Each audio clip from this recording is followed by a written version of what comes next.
I'm Brynn Boeyink.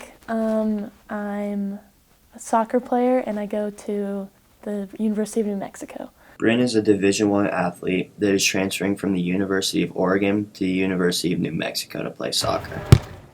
There are many reasons that athletes enter the transfer portal, but this is her version of the process.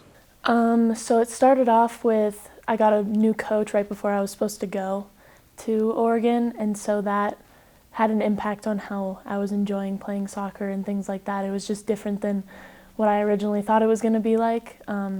So just decided a new school would probably be a better fit.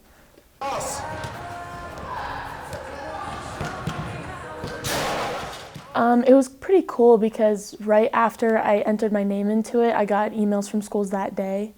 So it all happened really fast, especially because it was a mid-year transfer, so it kind of had to happen fast. I didn't really have a choice, but I thought it was pretty good. It was really easy to get in contact with schools, and my coaches at Oregon were still helping me, and my club coaches and everything helped me get to the new school that I needed to be at.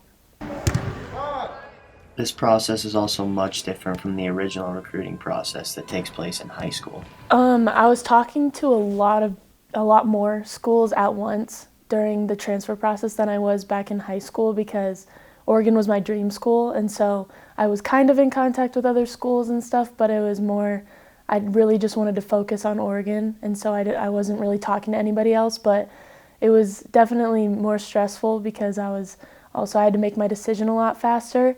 I didn't have years to make my decision, I had a few weeks, so that was definitely different.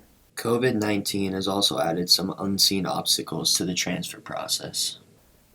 I would say it did, just because I didn't have any game film from being at Oregon or any fall season film from practice or anything like that, and so I had to use game film from back in April because that was the last game that I played in. So it was kind of hard to get a gauge of how I am as a player now when they couldn't see me. But yeah, I couldn't go down to see my new school or anything like that. And because it's dead period right now, nobody's allowed to go and visit anywhere. So that definitely affected it too. I just had to do everything virtual. COVID hasn't only affected the transfer process, but day-to-day life as well. It was definitely weird going from being able to be with other people, and you hear about like going to college and being in a sport, you get to meet all these other athletes and you kind of have a community together, but we were prevented from seeing each other and we weren't really allowed to see anybody really, and it made it really hard to kind of like socially definitely made it hard. Like in practice and stuff, the hardest part was we weren't allowed to play contact.